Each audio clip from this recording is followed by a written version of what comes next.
ابو سفیان بن حرب نے یہ واقعہ بیان کیا کہ ہرقل شاہ روم نے ان کے پاس قریش کے قافلے میں ایک آدمی بلانے کو بھیجا، اور اس وقت یہ لوگ تجارت کے لیے ملک شام گئے ہوئے تھے، اور یہ وہ زمانہ تھا جب رسول اللہ صلی اللہ علیہ وسلم نے قریش اور ابو سفیان سے ایک وقتی معاہدہ، ایک عہد کیا ہوا تھا۔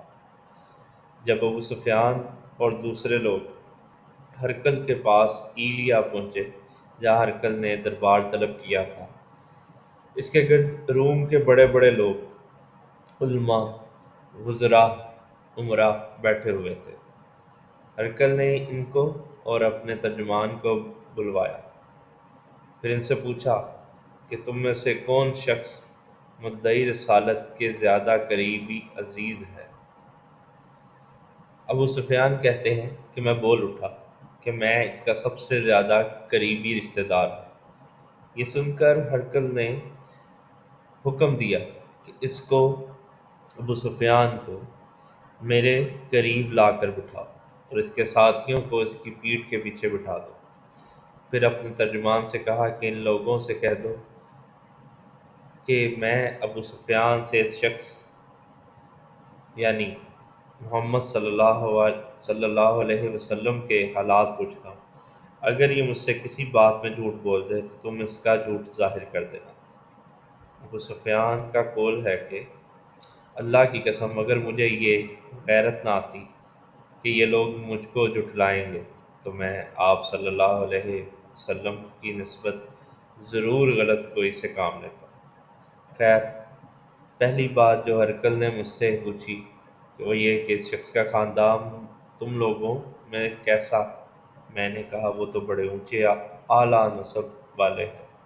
کہنے لگا اس سے پہلے بھی کسی نے تم لوگوں میں سے ایسی بات کہی تھی؟ میں نے کہا نہیں۔ کہنے لگا اچھا، اس کے بڑوں میں کوئی بادشاہ ہوا؟ میں نے کہا نہیں۔ پھر اس نے کہا نے بڑے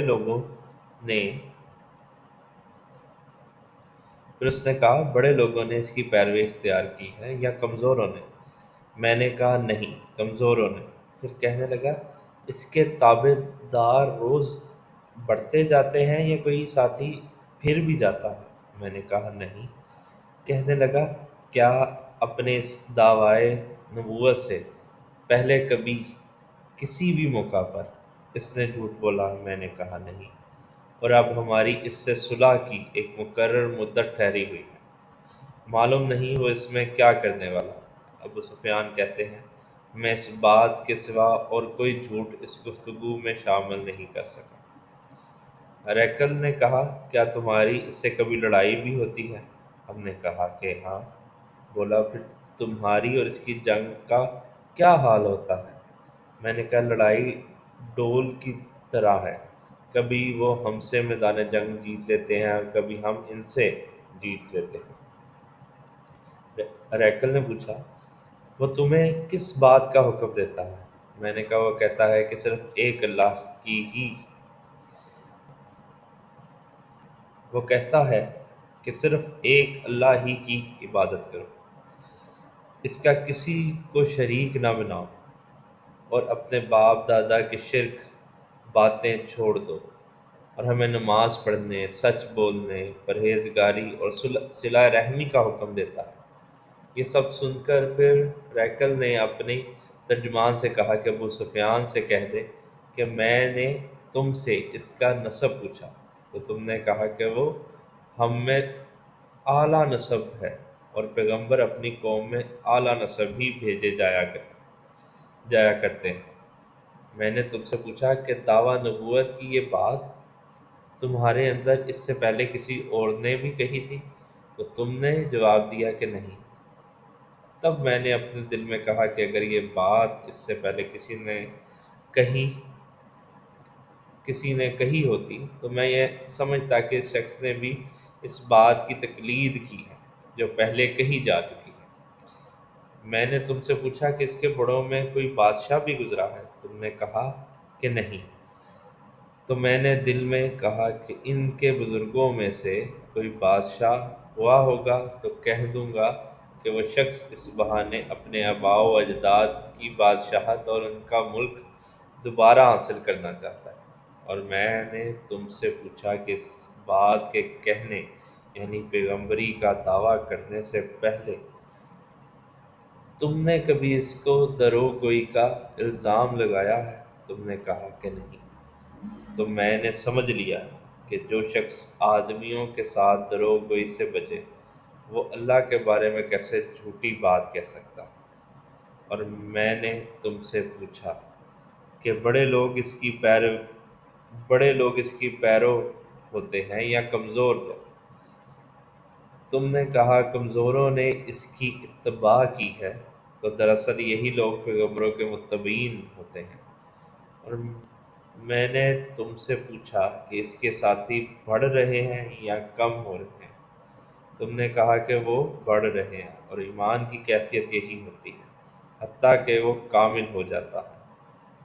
اور میں نے تم سے پوچھا کہ آیا کوئی شخص اس کے دین سے ناخوش ہو کر مرتد بھی ہو جاتا ہے؟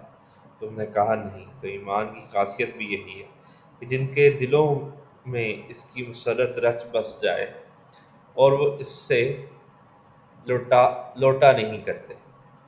اور میں نے تم سے پوچھا کہ آیا وہ کبھی عہد شکنی کرتے ہیں؟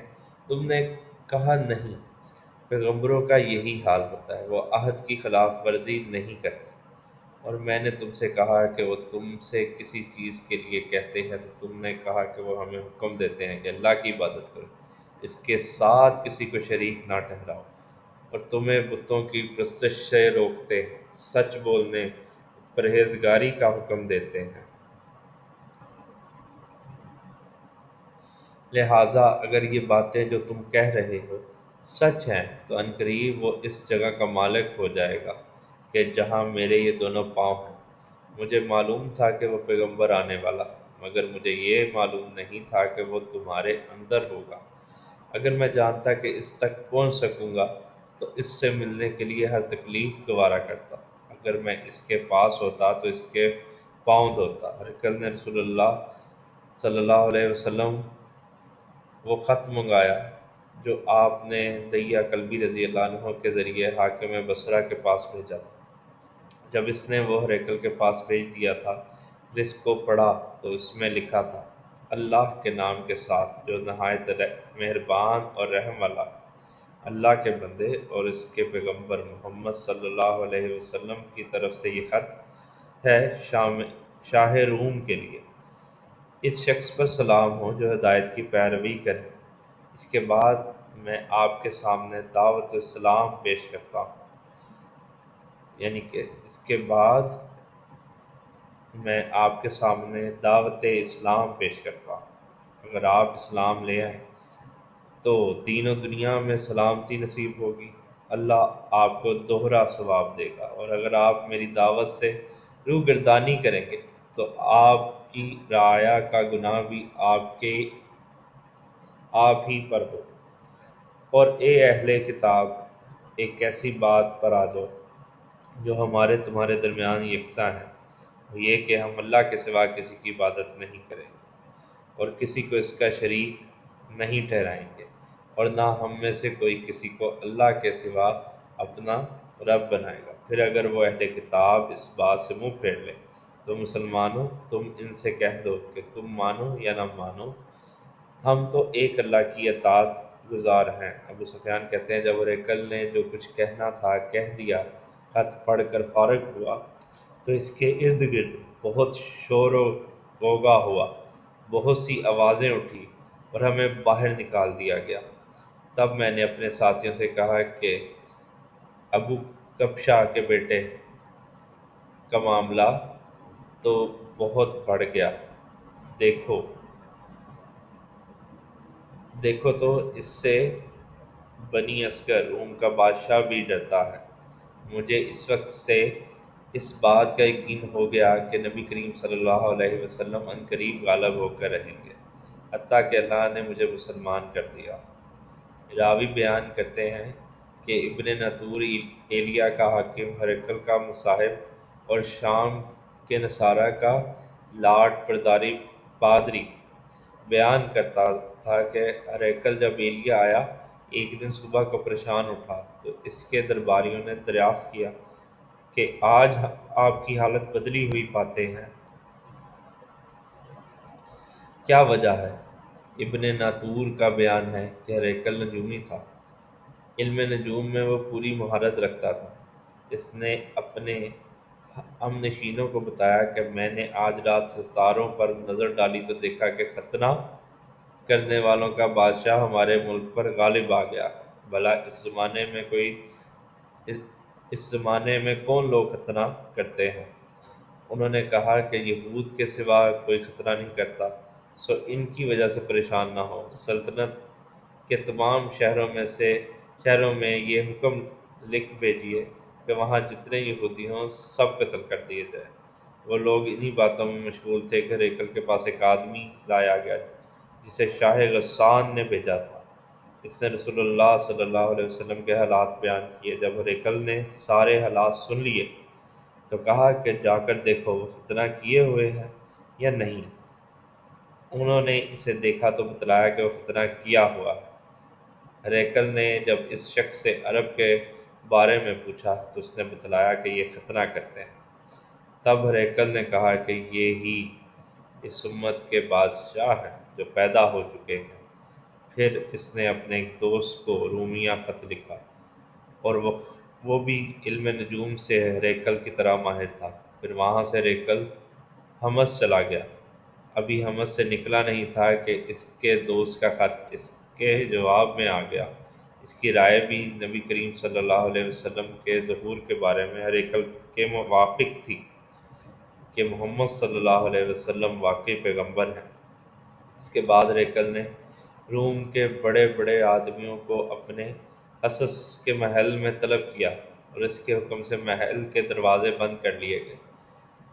پھر وہ اپنے خاص محل سے باہر آیا اور کہا، اے روم والو، کیا ہدایت اور کامیابی میں کچھ حصہ تمہارے لیے بھی ہے؟ اگر تم اپنی سلطنت کی بقا چاہتے ہو تو پھر اس نبی کی بیعت کر لو اور مسلمان ہو جاؤ۔ یہ سننا تھا کہ پھر وہ لوگ وحشی گدھوں کی طرح دروازوں کی طرف دوڑے، مگر انہوں نے پایا کہ جب ہریکل نے اس بات سے ان کی یہ نفرت دیکھی تو وہ ان کے ایمان لانے سے مایوس ہو گیا، تو کہنے لگا کہ ان لوگوں کو میرے پاس آؤ۔ جب وہ دربار آئے تو اس نے کہا، میں نے خود جو بات کہی تھی اس سے تمہاری دینی پختگی کی آزمائش مقصود تھی، سو میں نے دیکھ لیا۔